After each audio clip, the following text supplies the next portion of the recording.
Si vous me suivez ces derniers temps, vous n'êtes pas sans savoir que je me suis lancé dans le Warhammer 40 000 compétitif, alors avec des grosses pincettes parce que ça reste avec mon humble niveau, mais on a décidé donc avec les copains de se monter une petite équipe de 6 et d'aller faire quelques tournois. Et pour moi, ça sera la première fois que je jouerai en équipe à la fin du mois d'août, puisque avant d'entamer la saison, on va aller enfin tester un petit peu nos listes avec des joueurs, histoire de voir si on se fait toujours autant rouler dessus. Si je fais cette vidéo aujourd'hui, c'est pour vous exposer ma toute nouvelle liste Blood Angel qu'on a travaillé avec les copains, parce que je ne l'ai vue absolument nulle part, donc je me dis soit on est vraiment archi nul et on ne comprend absolument rien à ce jeu, soit nous sommes juste des énormes génies.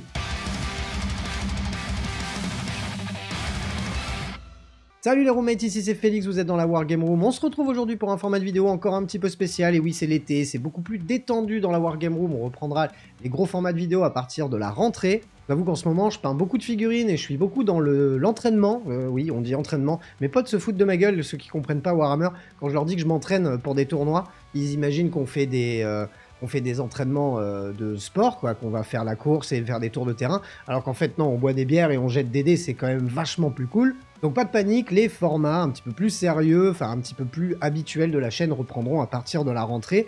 Mais en attendant, je vais vous parler de Skimbot en ce moment. En ce moment, je fais beaucoup de peinture pour les tournois, puisque je me lance avec les copains. On va faire une saison complète normalement, hein, en Ligue 3 hein, forcément, avec l'équipe, et j'avais envie de vous en parler un petit peu plus en détail, puisqu'on a retravaillé ma liste Blood Angel, puisque je vais être principalement appareillé, enfin normalement je devrais être destiné à me taper des gros. C'est-à-dire qu'en ce moment, vous n'êtes pas sans savoir que dans la méta actuelle, on a beaucoup de Renegade Knight, on a beaucoup d'Imperial Knight, donc pas mal de gros qu'il faut tomber, puisqu'en plus ces listes-là maintenant sont vraiment constituées de gros et non plus de petits chevaliers, donc on est souvent sur 5-6 gros chevaliers sur la table. Ils sont pas évidents à tomber parce qu'ils ont gagné des points de vie, même s'ils ont perdu en endurance, et il faut pouvoir avoir le matos pour pouvoir les sortir, pour pas passer une game un peu pourrie et se faire littéralement rouler dessus. Donc on m'a choisi pour faire pour remplir ce job-là, ce qui me va complètement puisque c'est des games que l'on peut faire, alors toujours avec de la réflexion, mais en posant quand même un peu le cerveau de côté parce que le but en fait c'est de péter des gros, donc c'est un petit peu plus linéaire et moins stratégique que certains gameplays contre de l'Eldar, du Drukhari, du Cult Genestealer, des armées quand même beaucoup plus techniques à jouer. Donc moi ça me va très très bien, je vais faire la grosse brute de décoffrage, je vais aller tout droit, je vais tomber dans tout ce qui arrive sur le champ de bataille, je vais les péter la gueule, et en essayant de marquer des points bien évidemment à côté, puisque c'est comme ça qu'on gagne des parties à Warhammer 40 000. Avant d'aller plus loin, comme d'habitude, je vous invite à mettre le petit pouce bleu sous la vidéo, à rédiger votre meilleur commentaire et surtout vous dire ce que vous allez penser de cette liste parce que je suis pas encore complètement serein, hein. Il va falloir vraiment que je la playteste à fond. D'ailleurs, je me suis mis à Tabletop Simulator depuis un petit moment alors que ça fait quelques années hein, que je vous dis que la compète ça me saoule et que TTS je trouve ça nul, et ben voilà, j'ai manqué l'occasion de la fermer, et surtout j'ai pas manqué l'occasion de changer d'avis, puisque c'est important d'évoluer dans la vie les gars, et de revoir son point de vue lorsque c'est nécessaire et lorsque vous en avez envie. Il ne faut pas rester ancré sur vos positions, sinon moi je me retrouvais encore aujourd'hui à écouter les mêmes groupes, à faire les mêmes choses, alors qu'au final j'aime beaucoup ce que je fais à l'heure actuelle. Donc petit conseil philosophique au passage, si vous êtes ancré dans un truc et complètement fermé aux autres choses, pensez à ne pas l'être. Waouh, mes conseils sont de plus en plus profonds et le champ lexical est de plus en plus fourni. Donc comme je vous disais, je vous invite à vous abonner à la chaîne, à mettre le pouce bleu sous la vidéo, à activer la cloche pour recevoir les notifications en temps réel, pour recevoir toutes les vidéos, puisque j'en sors 2 par semaine. Vous pouvez me retrouver aussi en live tous les soirs, tous les lundis soirs sur Twitch à partir de 20h30, où généralement en ce moment on fait de la peinture. Et la dernière fois, par exemple, on a continué de peindre ce magnifique petit Imperial Knight qui est quasiment fini et dont on va parler justement dans cette vidéo entre guillemets. Et comme d'habitude, si vous voulez supporter le studio dans son développement, je vous invite à acheter vos figurines via My Hobby Place, sélectionner la Wargame Room à la fin de votre panier. Ça permet de récupérer un peu de ronds pour continuer à faire évoluer le studio, le matos, etc. etc. Vous avez l'habitude. Et si comme moi vous êtes un mou du genou le matin et que vous n'arrivez pas à vous réveiller sans avoir bu 36 cafés, je vous invite à aller chez le partenaire de la chaîne Oli qui propose des energy drinks qui sont sans sucre et avec des arômes naturels, sous forme de poudre que l'on mélange à de l'eau, ce qui fait beaucoup moins de déchets, et ça permet d'avoir de l'énergie tout au long de la journée, tout en gardant en tête que c'est un energy drink et qu'on n'en boit pas 12 litres par jour, et que l'eau c'est très très bien aussi. Je vous mets plein de petits codes promo dans la description, ça aussi ça aide le studio à grandir, donc n'hésitez pas à y aller faire un tour, je vous conseille. la gamme d'Ice-T, donc là on n'est absolument pas dans l'énergie, c'est absolument pas crédible ce que je vous dis. Je vous conseille la gamme Ice-T qui propose un thé à la pêche qui est super bon et qui remplace très très bien le Ice-T, ou encore la gamme de Milkshake que j'aime beaucoup, je bois beaucoup celui à la vanille en ce moment et celui à la banane, voilà. Maintenant que je vous ai fait ma session de téléboutique achat, on va pouvoir rentrer dans le vif du sujet et vous parler de ma nouvelle liste Blood Angel, puisque on en a parlé avec les copains. Le but c'est de me faire taper des gros, et donc pour taper des gros, eh ben, il faut de quoi tuer des gros. Ça paraît assez logique. Donc on va partir sur des gros packs de Death Company, de Sanguinary Guard, les trucs qui vont taper fort, et bien normalement avec tous les stratagèmes qui vont avec. Et si vous entendez le marteau-piqueur derrière moi, cela fait 2 ans que je suis dans cet appartement et qu'il y a des travaux tous les jours, ça me rend fou et j'en suis désolé. Bon, d'abord, il faut voir un petit peu quelle réflexion on s'est faite lorsqu'on a fait cette liste, puisque je me suis rendu compte en playtestant pas mal ma liste Blood Angel avant de faire cette nouvelle liste, que dès que je faisais beaucoup de grosses unités, je manquais de MSU, donc de Multiple Small Units, pour aller soit faire des objectifs, soit pouvoir dégager des petites unités qui serviraient de cordon à mon adversaire pour se défendre, des unités en fait qui vont coûter pas cher et qui moi vont me coûter trop cher parce que comme j'ai des gros packs, mes unités font 200-300 points et l'unité en face que je dois tuer parce qu'elle me gêne à ce moment-là va en faire 80 à 100 points, donc le trade est jamais bon. Je me suis rendu compte sur pas mal de match-up, notamment en jouant contre du Space Wolves en MSU ou encore de l'Eldar en MSU, que je manquais cruellement de ressources pour pouvoir un peu tout gérer parce que mon adversaire me débordait avec beaucoup d'unités qui coûtent moins cher que les miennes et je perdais énormément de ressources comme ça et du coup j'avais aussi du mal derrière à scorer des points. Là la réflexion elle est que comme on va taper du gros et qu'il n'y aura pas énormément d'unités sur la table et qu'il va falloir vraiment taper fort aux endroits où on va taper, on va complètement jouer dans ce côté Death Star avec que des grosses unités, donc on aura très peu de MSU, et donc cette liste ne sera absolument pas taillée pour répondre à certaines menaces. Elle va être vraiment orientée pour taper les gros, et dans un tournoi solo, parce que très certainement que je referai du tournoi solo sur l'année aussi à côté pour continuer à essayer de prendre en compétence, etc. C'est une liste que je ne jouerai absolument pas en solo parce que je pense qu'elle n'est pas viable. Si je tombe contre du MSU ou encore pire, contre du Swarm, ce genre de choses, des armées à nuée où il y a beaucoup d'unités, ce genre de choses, je risque de clairement faire chou blanc et de me taper des gros 20-0 dans la tronche. Donc je pense que c'est une liste que je ne jouerai absolument pas en solo, mais je pense qu'elle est bien taillée pour aller taper ce qu'on va devoir taper sur nos tournois en équipe, puisque pour le moment, apparemment, je serai un des chasseurs de gros de l'équipe. Voilà. Pour rappel, dans notre équipe, je ferai régulièrement des vidéos pour vous donner un petit peu les news. Je pense que j'inviterai plusieurs fois les joueurs dans le canap pour parler un petit peu de leur liste, de la méta, etc. Parce que c'est super intéressant de débattre avec eux. À l'instant T, dans l'équipe pour le mois d'août, on aura un Thousand Sons, un Tyrannide, un RK, un Blood Angel, suivi d'un Eldar et d'un World Eaters. On va voir ce que ça donne avec cette équipe-là, sachant qu'elle n'est pas figée. On a plusieurs autres joueurs au cas où il faudrait remplacer. Donc là, notre joueur Thousand Sons, par exemple, remplace un joueur qui ne peut pas venir. Donc on verra sur les mois à venir qui viendra jouer. On a aussi en magasin un joueur Death Guard, un joueur Cult Genestealer qui pourrait éventuellement jouer aussi Votan. Enfin bref, on a pas mal de ressources. On va voir ce qu'on fera sur l'année. Ça dépendra aussi des disponibilités de chacun parce que on n'est pas non plus H24 et vraiment à fond dedans parce qu'on a plein de choses à faire à côté, on a des vies, donc on ne peut pas s'y mettre à 200%, mais on commence à prendre la chose un petit peu plus sérieusement que sur le dernier tournoi sur lequel je suis allé en équipe, où j'ai un peu coaché l'équipe, où on y est un peu allé à l'arrache. Là, cette fois-ci, on s'est dit, bon allez, on va essayer de travailler un peu le truc pour jouer un peu le jeu et voir un petit peu ce que ça peut donner. En tout cas, ce que je peux vous conseiller, moi en plus, vous savez que c'était pas ma cam à la base, donc je pense que je suis plutôt un bon exemple à ce niveau-là. Je vous conseille vraiment, le tournoi en équipe, c'est trop cool. C'est vraiment génial, je trouve que l'aspect du jeu est pas du tout le même. Le fun est incroyable, on part en week-end avec ses potes, c'est ça le plus important. Donc ouais, ça m'a vraiment fait changer d'avis sur l'univers compétitif du jeu.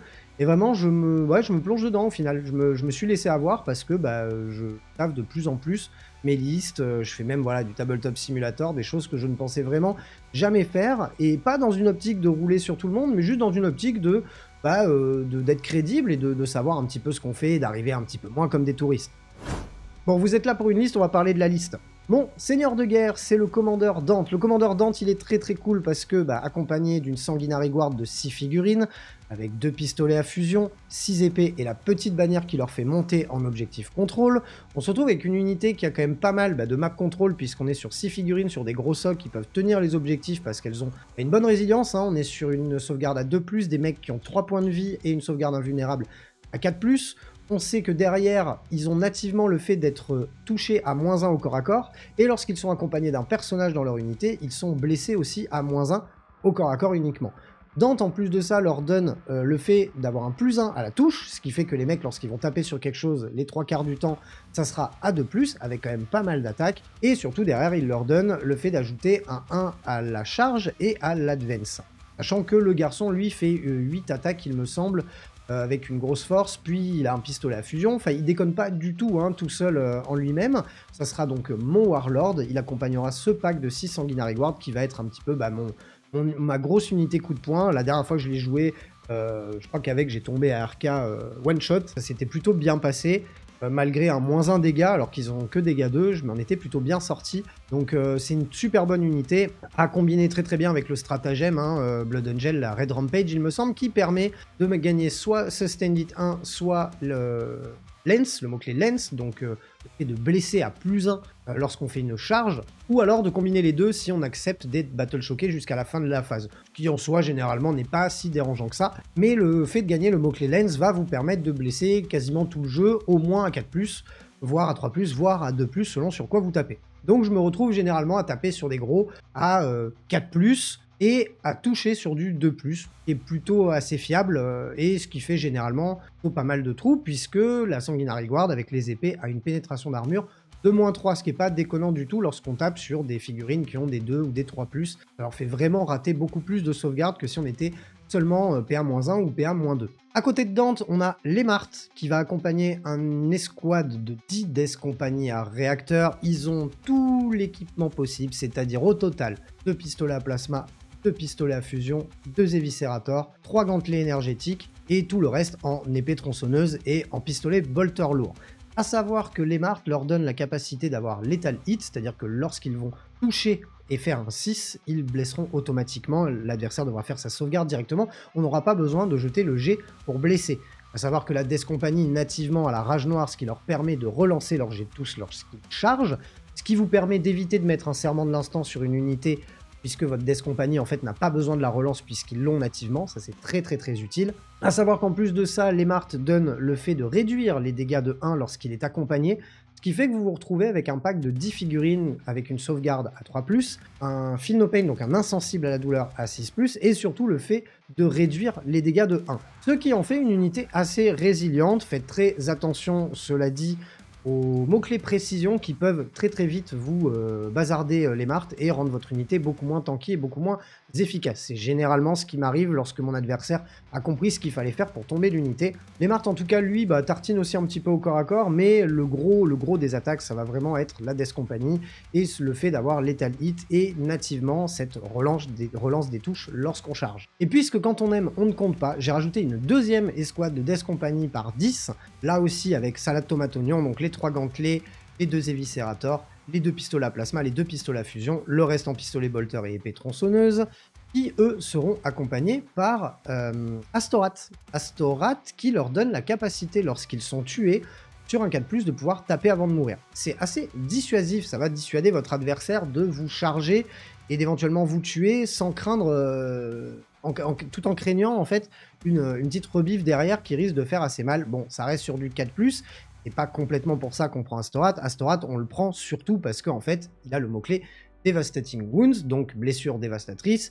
Pour rappel, cette règle, lorsqu'on fait un jet de blessure de 6, ça va infliger directement les dégâts de l'arme à votre adversaire, sans qu'il ait la possibilité de faire de sauvegarde. Et ça, la dévastatrice, la blessure dévastatrice, c'est quelque chose que tout le monde recherche, enfin du moins la BM, la blessure mortelle, c'est quelque chose que tout le monde recherche parce que c'est ce qui est le plus létal dans le jeu, puisque tout le monde n'a pas d'insensible à la douleur pour pouvoir contrecarrer ce type de blessure. Donc on en a besoin, on en a envie, et donc lorsqu'on a un personnage qui vous le donne sur l'ensemble de votre unité, à savoir de mémoire qu'on va faire une trentaine d'attaques d'épée tronçonneuse, une quinzaine d'attaques, enfin une dizaine ou une douzaine d'attaques de gantelets et une dizaine d'attaques d'éviscérators, ça commence à chiffrer, et des 6 forcément on va en faire, et sur des armes qui sont à dégâts 2, on sera très content de pouvoir infliger les blessures directement. Alors là aussi, ce qui est sympa, c'est qu'on est encore sur une escouade de Death Company qui a la rage noire, donc qui a la possibilité de relancer nativement les jets de touche lorsqu'elle a chargé, ce qui est très bien, ça évite là aussi d'utiliser un serment de l'instant. Vous allez pouvoir vraiment utiliser votre serment de l'instant sur l'unité qui va être contactée par la Sanguinary Guard ou par d'autres unités de votre armée, et complètement jouer vos escouades de Death Company indépendamment. C'est des unités qui, de toute façon, une fois qu'elles ont perdu le personnage, perdent leur objectif contrôle, ne peuvent pas effectuer d'action, ne peuvent pas se désengager, bref, elles peuvent rien faire. Vous savez que c'est des unités que vous envoyez au suicide, juste les envoyer au bon moment pour pas se les faire zapper trop gratuitement, mais elles sont généralement utilisées pour ça, pour marquer des points, en tout cas pour contrôler la map et faire ce genre de choses, on le fera avec d'autres unités. Et en parlant de ça, on termine avec donc le dernier personnage qui est un lieutenant en armure Phobos, qui est bon joué dans quasiment toutes les listes Space Marines. C'est un petit personnage qui coûte très peu cher puisqu'il a 70 ou 75 points. Ce garçon-là, il a la possibilité d'arriver donc en infiltration. Il a surtout un mouvement réactif de 6 lorsqu'on s'approche de lui à moins de 9 pas. Il va être lone opérative et stealth, ce qui fait qu'il va être pas ultra facile à aller attraper. Et derrière, il a quand même une insensible à la douleur à 5+. Et donc ce petit mec-là, même s'il a que 4 points de vie, et que bon, c'est un mec tout seul qui a pas beaucoup de ressources, il n'est pas si évident que ça à choper. Et surtout, il me permet d'aller faire du scoring. Pourquoi pas aller faire les objectifs qu'il y a à faire au milieu du champ de bataille ou éventuellement prendre un quart de table. Le mouvement réactif peut être assez bloquant pour l'adversaire, puisque selon là où il va se placer, vous allez pouvoir soit venir encore plus l'embêter, soit revenir vous cacher en arrière. Enfin, les tricks au niveau stratégique sont assez intéressants avec cette figurine-là. Elle n'est pas ultra facile à prendre en main. J'ai dû vraiment la jouer sur quelques parties avant de vraiment de comprendre son utilité au-delà juste d'aller faire 2-3 points de secondaire ou de primaire. Dans tous les cas, dans ma liste, il est super intéressant parce que il va me permettre d'aller déjà, dès le début de la partie, sur des objectifs où je ne peux pas aller avec mes unités qui sont dans mon camp, et surtout il va me permettre, lorsque j'aurai projeté toutes mes unités en avant, d'éventuellement couvrir mes arrières ou du moins rester sur un objectif pendant que les autres vont faire autre chose. Pour ce qui est des lignes, j'ai une escouade d'intercesseurs classiques. Bon, ils sont équipés avec des bolters, le petit lance-grenade et le capitaine, en plus de son bolter, a le droit d'avoir un gantelet énergétique, ce qui fait quand même une unité donc, qui est sticky objectif, donc qui me permet de, une fois que j'ai mis un orteil sur un objectif, de le garder sous mon contrôle et de pouvoir aller faire autre chose ailleurs, ce qui est très utile. Et ces mecs-là, mine de rien, ils font quand même 20 tirs au passage. Alors je sais que contre les gros, ça me servira absolument à rien, hormis éventuellement aller mettre 2-3 coups de gantelet énergétique si jamais il reste 2-3 points de vie à gratter sur un gros, mais bon, c'est pas pour ça que je vais prendre l'unité. L'unité, elle est surtout là pour gérer ma backline et pourquoi pas donc sticker l'objectif chez moi pour pouvoir aller ailleurs ensuite, sticker pourquoi pas un autre objectif. Et surtout couvrir mes arrières pour des éventuels redéploiement de mon adversaire, ou des frappes en profondeur, ou des arrivées en renfort stratégique, etc. Derrière, pour tout ce qui est des autres unités, on va avoir d'abord 2 packs de réacteurs dorsaux par 5. La classique, ils ont chacune des unités à 2 pistolets à plasma et un gantelet énergétique sur le sergent. Ces mecs-là, la particularité, c'est qu'ils font des blessures mortelles à l'impact lorsqu'ils chargent. Donc sur un 4+, pour chaque figurine, on jette un dé, sur un 4+, ça fait une blessure mortelle.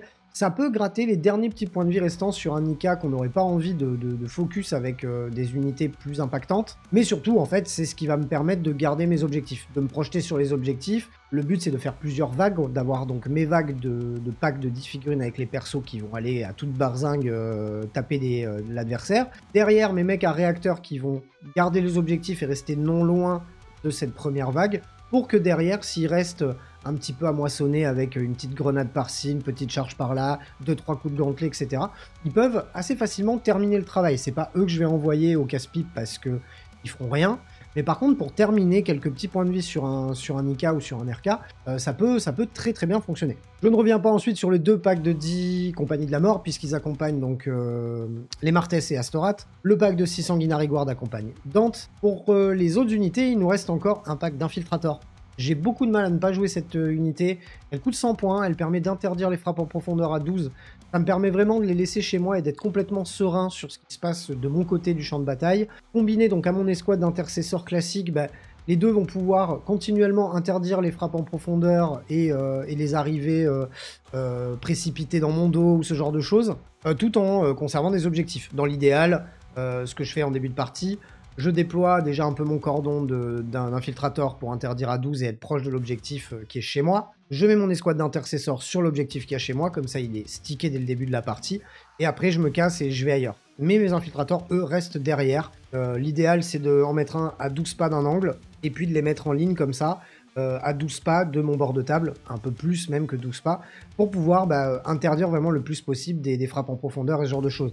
Et bien c'est que là, si on m'apparaît contre des grosses listes avec des IK et des RK, on est sur des très gros socles, donc je vais avoir vraiment aucun mal à être vraiment tranquille, parce qu'il me semble, dans une de mes dernières parties, on avait du redéploiement possible, un RK avec une amélioration peut-être pouvait repartir et revenir. J'aimerais pas du tout que ça m'arrive, donc je sais qu'avec ces 2 unités, pour un total donc de 80 points et 100 points, donc de 180 points, suis complètement tranquille chez moi et ça me permet de garder mes objectifs, d'avoir 2 unités sur 2 quarts de table différents. Donc c'est des unités de scoring assez faciles et surtout pour couvrir mes arrières. La dernière unité d'infanterie, c'est les scouts. Les scouts, comme d'hab, je ne peux toujours pas les enlever de la liste. Hein. Pour 70 points, c'est une unité que l'on peut mettre en infiltration.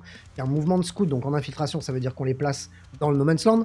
En plus de ça, ils ont un mouvement de scout. Donc le mouvement de scout, ça nous permet, avant le début de la partie, de faire déjà un premier mouvement. Donc ça permet de refuser de l'infiltration adverse pour revenir après chez nous. Mais surtout, leur particularité, et c'est ça qui fait que cette unité, elle est rentable à chaque fois que je la joue, c'est le fait qu'à la fin du tour de mon adversaire, je peux les faire repartir en renfort stratégique. Et généralement, avec cette unité-là, j'arrive assez facilement à faire du quart de table, ou encore derrière les lignes ennemies, ce genre de choses. Généralement, c'est une unité qui, pour 70 points, va me rapporter, allez, au minimum de chez minimum 3 points de victoire, voire 5, voire plus. Donc c'est une unité qui est méga rentable. Je ne me vois absolument pas la jouer vu son coût en points et ce que ça peut faire derrière. Alors c'est pas une unité létale, même si là j'ai rajouté le petit bolter lourd, parce qu'effectivement on va pas cracher sur un tir de bolter lourd opportun, au bon moment, au bon endroit, qui pourrait gratter le petit dernier point de vie sur une figurine ou quoi. Mais généralement c'est pas une unité que j'utilise en tant qu'agresseur, c'est plus une unité qui va vraiment me permettre de scorer, et surtout d'avoir de la flexibilité tactique sur le terrain, parce que ça me permet à chaque tour de pouvoir les renvoyer, éventuellement si je perds quelque chose chez moi, de les mettre chez moi pour interdire des faibles, ce genre de choses. Ils ont vraiment tout plein d'utilités, et le fait qu'ils puissent se barrer à la fin du tour de l'adversaire fait que c'est une unité, je pense qu'on peut difficilement s'en passer dans une liste Space Marines. Et pour terminer les gars, c'est là, et le génie ou pas, vous me le direz dans les commentaires, hein. Bon, la Calidus, donc l'assassin Calidus, on la présente plus, c'est une figurine qui elle aussi peut repartir, mais qui a un tout petit socle, qui frappe en profondeur, donc à l'inverse des scouts qui sont uniquement du renfort stratégique, là on peut faire de la frappe en profondeur. Mais ce personnage-là, bon déjà il est pas facile à attraper, il, mine de rien, balance 2-3 pastèques et un petit lance-flamme sympa. C'est pas pour ça que je la prends, parce qu'encore une fois, je vais être appareillé contre des gros trucs. Non, moi je la prends pour la déployer non loin d'une unité qui va aller impacter mon adversaire, pour qu'elle soit donc juste derrière cette unité-là, donc à 9 pas de l'adversaire. Et comme elle a une bulle d'augmentation de points de commandement sur les stratagèmes de l'adversaire, un vect comme on dit, ça va me permettre, lorsque j'impacte un adversaire, dès qu'il va vouloir faire un stratagème défensif ou quelque chose d'assez déterminant, bah quoi qu'il arrive, il aura la Calidus derrière qui va lui faire dépenser un point de commandement supplémentaire. Dans le pire des cas, ça lui coûtera plus cher que ce qu'il avait prévu. Dans le meilleur des cas, il n'aura même pas la ressource pour utiliser ces stratagèmes-là. Et la double utilité, voilà, comme je vous dis, c'est que cette petite figurine-là peut repartir et revenir. Donc même si on est dans une optique de jeu où j'ai pas nécessairement besoin de faire du vect, c'est une figurine qui pourra très bien me servir, pareil, à aller faire des quarts de table, se placer assez facilement là où je veux, donc ultra utile dans cette liste. J'avais tendance à plus trop la jouer dans mes dernières listes BA, mais je pense que là, avec ce match-up là, dans l'optique où j'ai beaucoup de grosses unités, et quand même pas énormément de petites unités pour faire le reste, parce qu'il faut quand même marquer des points à ce jeu, je pense qu'elle est clairement utile. Et donc là, vous vous diriez, ouais mais ta liste, Félix, elle n'est pas si originale que ça. Bon, en fait, déjà si, parce que je vois toutes les listes, la Blood Angel en ce moment, on est que sur du MSU. C'est des packs de 3 Sanguinary Guard, c'est des packs de 5 Death Company avec les capitaines Death Company qui leur donnent Sustain It, ce genre de choses. On n'est vraiment pas du tout sur ce type de liste orienté très gros pack un peu de Death Star qui tambourine. Non, la subtilité, vous l'avez vu tout à l'heure, c'est que je joue ce petit bonhomme-là, donc qui n'est pas encore terminé, qui est pour moi ça sera un Canis Rex. Bon, il est rouge, je l'ai peint en Blood Angel les gars, parce que j'aime que mon armée soit jolie et unie sur le champ de bataille, mais je jouais cet IK en tant que Canis Rex. Pour ceux qui ne connaissent pas cette figurine là, c'est l'IK le plus éclaté, le plus explosé du codex Imperial Knight. On est sur une figurine qui coûte mine de rien que 380 points, et en fait ça va remplacer mes 2 Vindicators, ou les 2 Gladiator Lancer que j'avais prévu de mettre dans la nouvelle liste, mais là, à l'heure actuelle, comparé à ma dernière liste, ça remplace mes 2 Vindicators. Pourquoi je l'ai mis? Eh bien, déjà parce que les copains m'ont dit, tiens, pourquoi on n'essaierait pas ça? Parce que dans notre équipe, on rappelle, lorsqu'on fait du jeu en équipe, on n'a pas le droit d'avoir 2 fois le même codex dans l'équipe. Et nous, on doit être les seuls trous de balle à pas jouer IK dans notre roster, ni Death Guard d'ailleurs, mais parce que nous, on aime bien faire les choses pas comme tout le monde. Du coup, ils m'ont dit, bah, tant qu'à faire, puisqu'on joue pas IK, pourquoi tu joues pas Canis Rex? Et c'est vrai que ce mec-là, il est rigolo, hein. Il met des patates de force 10 ou force 20 au corps à corps qui tombent à peu près tout le jeu, puisqu'on est sur des dégâts 9, il me semble, plate, c'est n'importe quoi. C'est une figurine qui critique de base à 5, et sur toutes ses armes, elle est Sustain Hit, donc touche soutenue 1. Ça veut dire qu'à chaque fois qu'on va faire un 5 ou un 6, on rajoutera une attaque, que ce soit sur les tirs ou sur le corps à corps, donc c'est très très fort. C'est une figurine par contre qu'il faut rapprocher de l'adversaire, parce qu'elle a un gros canon. Par contre ce gros canon, il tire à 36 pas il me semble, ou même 48, mais à force un petit peu limitée. Par contre dès qu'il est à 24, il commence à faire des tirs sacrément énervés, hein. Puisqu'à 24 pas, on va tirer en déci-tir déflagration de force 14, PA-3, dégâts 4, plate, plutôt pas mal. On a un deuxième profil de tir qui lui tire à 36 pas, celui que je vous disais qui est un petit peu moins intéressant parce qu'il est que force 7, PA-1, dégâts 2, c'est surtout le PA-1 qui me gêne un petit peu. Et il est là aussi blast, donc lorsqu'on tire sur des unités avec beaucoup de figurines dedans, on va avoir des tirs en plus. Ce ne sera pas mon cas, puisqu'encore une fois, moi je serai plutôt appareillé sur des gros. On a le multilaser, qui est une arme assez anecdotique derrière, hein, puisqu'elle est de force 6 en PA, sustain hit, et elle tire à 36 pas pour de la force 4, c'est pas oufissime, non. Ce qui nous intéresse, c'est le gros Chainbreaker Last Impulsor High Intensity. Lui va vraiment faire voilà, des 6 tirs, force 14, PA-3, dégâts 4. C'est assez fiable hein, comme tir puisqu'on est sur du 2+, et que pour rappel, encore on critique sur du 5 et du 6, donc c'est plutôt pas mal. Ce petit bonhomme là, ce qui est bien, c'est que depuis quelques temps maintenant, les IK, bon lui il a une invulnérable à 5 déjà, les IK peuvent traverser les ruines. Donc ça veut dire qu'on peut le cacher derrière une grande ruine, puisqu'on le verra pas derrière, parce que la figurine est quand même assez basse. Il va pouvoir la traverser et se mettre derrière une autre ruine. C'est un peu le plan de base, vu que cette figurine est vraiment très efficace à 24 pas et au corps à corps. On va vouloir d'abord la rapprocher sans l'offrir non plus à son adversaire. Je mise un petit peu sur le fait d'avoir ça en termes de dissuasion et de peur. En gros, l'adversaire va dire « Waouh, Canis Rex, cette figurine, elle est pétée, elle est chiante ». Soit il va vouloir absolument le focus, et il va perdre du temps dessus pendant que mes packs de figurines vont lui venir sur le rab et lui péter la gueule. Soit il va faire au plus urgent, c'est-à-dire gérer les trucs qui lui arrivent dessus pendant que Canis avance tranquillement pour qu'il puisse en fait... Lui, il va moissonner ce qui va rester une fois que ma première vague de mes gros packs de figurines sera morte. Dans l'idéal, c'est comme ça que j'aimerais le jouer. Maintenant, il va falloir le playtester. Il n'est pas évident à déplacer parce qu'il est sur un gros socle. Maintenant, comme il traverse les murs, on peut arriver dans un monde à faire 2-3 trucs avec. Il a une petite particularité, c'est qu'il a la possibilité d'utiliser un stratagème pour -1 CP. Alors, comme je joue pas IK, j'ai pas accès au stratagème IK et je pourrais pas jouer des stratagèmes Blood Angel sur lui. Par contre, ça lui permet de relancer une touche, relancer une bless, relancer un mouvement d'advance par exemple. Parce que moi, je pense que typiquement, ce mec-là, au premier tour, on va le faire advance pour aller mettre un peu où on veut et au chaud. Donc je pense que ce truc-là pourrait vraiment m'aider à maximiser, enfin du moins maximiser mes chances de faire une belle advance avec lui, ou pourquoi pas de faire un tank shock. Tous les stratagèmes de base, on peut les utiliser avec cette figurine-là. Donc c'est une règle qui est quand même assez utile, et surtout, cerise sur le gâteau, ce mec-là, il faut bien penser, donc toujours lorsqu'on le place, à le mettre devant un mur, ou du moins pas loin de quelque chose d'occultant, parce que derrière, quand il meurt, il lâche une petite figurine. Et ce mec-là, tant que vous n'avez pas tué la petite figurine qui est à l'intérieur, si votre adversaire a pris détruire les persos, enfin ce type d'objectif-là, il ne marquera pas ses points tant qu'il n'aura pas tué le petit bonhomme à l'intérieur. Et j'ai envie de dire, même sans ça, si votre gros IK était sur un objectif, bah il meurt, là, vous avez le bonhomme qui pop et qui est toujours sur l'objectif. Donc il faut vraiment choisir votre moment où vous allez mourir. Il faut vraiment bien placer votre figurine derrière, du moins avoir bien prévu de pouvoir la placer derrière. Mais c'est le dernier petit trick du truc une fois qu'il est mort que ouais, je suis mort effectivement, tu m'as enlevé une grosse figurine. Par contre derrière, je garde une petite capacité de scoring où je t'amoindris ton scoring si tu avais choisi de prendre tuer des gros ou tuer des persos. Qui sera peut-être pas systématiquement mon cas en Blood Angel puisque c'est le seul gros que je joue, mais quitte à jouer des chars. Pas très fan de chars Warhammer 40 000. Les Vindicators m'ont un petit peu... je suis un peu revenu parce que je trouve que le 24 pas pour leur efficacité, c'est un peu chiant. Alors que là, un gros IK comme ça, qui a quand même pas mal de points de vie, hein. Il a 26 points de vie le garçon. Save à 3, save invulnérable à 5, endurance 11. Faut le tomber quand même, hein, le garçon. OC 10. Il est vraiment pas dégueulasse, et puis bah, ça me changera un petit peu de jouer des chars. Sinon j'aurais remplacé ça par des Gladiator Lancer, là qui je trouve sont pas nécessairement... Enfin c'est un peu qui tout double avec ce genre de figurines qui ont pas énormément de tirs. Bon alors les Gladiator Lancer, lorsqu'on tire sur des véhicules, ils ont quelques fiabilisateurs qui font que généralement ils arrivent à faire des trous. Et moi ça m'est beaucoup arrivé de tomber sur des Gladiator Lancer qui arrivaient pas, en tirant à 2 dans un char, à me détruire mon char. Donc je me dis tant qu'à faire, quitte à jouer des chars, quelque chose d'un peu imposant sur le champ de bataille, autant mettre quelque chose qui fait un peu peur. Et pour le coup, Canis Rex fait un peu peur. Et en plus de ça, j'aime bien le côté originalité de la liste parce que, encore une fois, je vous ai dit, je l'ai vu vraiment nulle part. Alors, vous me direz encore une fois dans les commentaires si on est des génies incompris ou si on est des gros teubés et qu'on n'a rien compris au jeu. Bon, très certainement qu'on s'en rendra bien compte au moment du tournoi. Donc voilà pour ma liste. N'hésitez pas à me dire ce que vous en avez pensé. Je serais assez curieux d'avoir votre avis sur la question.